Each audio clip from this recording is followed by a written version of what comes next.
எல்லோருக்கும் வணக்கம். இன்றைக்கி வீடியோவில் நாம் பார்க்க போகிறது ரசம் பொடி. இந்த ரசம் பொடி செய்ய தேவையான பொருட்கள்: அரை கப்பு தனியா, 5 காஞ்ச மிளகா, 3 டீஸ்பூன் சீரகம், 3 டீஸ்பூன் மிளகு, 3 டீஸ்பூன் துவரம்பருப்பு, 1 டீஸ்பூன் சிறுபருப்பு, 6 பல் தட்டி வச்ச பூண்டு, கொஞ்சம் கருவேப்பிலை, அரை டீஸ்பூன் வெந்தயம், கட்டி பெருங்காயம் கொஞ்சம், மஞ்சள் பொடி அரை டீஸ்பூன். ஸ்டவ் பற்ற வச்சு ஒரு இரும்பு கடாயில் தனியா சேர்த்துக்கலாம். நல்லா சூடு ஏறும் வரை வறுத்து மிளகா சேர்த்துக்கலாம்.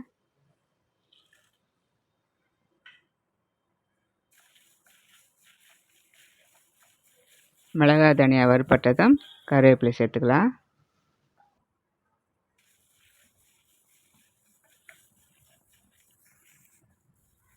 கருவேப்பிலை நல்லா மொறுன்னு வரும் வரை வறுக்கணும். நம்ம சேனலில் சாம்பார் பொடி எப்படி செய்கிறதுன்னு வீடியோ போட்டிருக்கேன். இதை பார்த்து முடிச்சுட்டு அதையும் பாருங்கள். எல்லாம் வறுத்தாச்சு.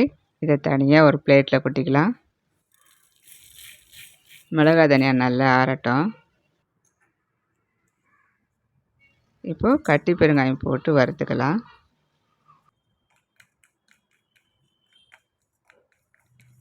பெருங்காயம் நல்லா வறுத்தாச்சு. இது ஒரு பிளேட்டில் எடுத்து வச்சுக்கலாம். அதே கடாயில் துவரம்பருப்பு சேர்த்துக்கலாம். துவரம்பருப்பு நல்லா சூடானதும் மிளகு சேர்த்துக்கலாம். மிளகு நல்லா சூடானதும் சிறுபருப்பு சேர்த்துக்கலாம்.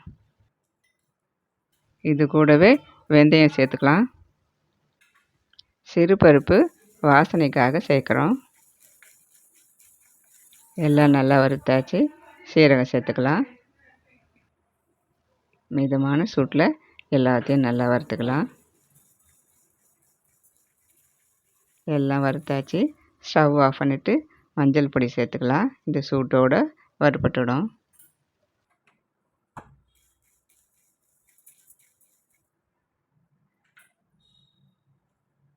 இதை அப்படியே தனியாக எடுத்து ஒரு பிளேட்டில் கொட்டிக்கலாம்.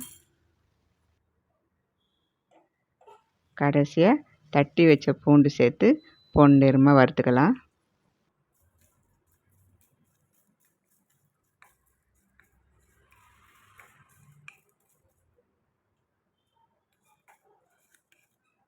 பொன்னிறமாக வறுத்தாச்சு. இதையும் மிளகு சீரகத்தோடு கொட்டிக்கலாம். பாருங்கள், தனியா மிளகா வேறு தட்டுலேயும் மிளகு சீரகம் வேறு தட்டுலேயும் ஆற வச்சுருக்கேன்.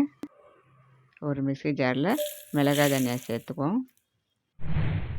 இது போல் 3/4 பாகம் அரைச்சிக்கணும். இது கூடவே பருப்பு, மிளகு சீரகம், பூண்டு, பெருங்காயம் எல்லாம் சேர்த்து அரைச்சி வந்துடுவோம். 2 பொருளும் நல்லா அரைச்சாச்சு. ரசப்பொடி நல்லா கமகமன்னு வாசனை வருது. நம்ம சேனலை சப்ஸ்கிரைப் பண்ணாதவங்க சப்ஸ்கிரைப் பண்ணிக்கோங்க. லைக் பண்ணுங்கள். உங்கள் ஃப்ரெண்ட்ஸுக்கும் உங்கள் ரிலேட்டிவுக்கும் ஷேர் பண்ணுங்கள்.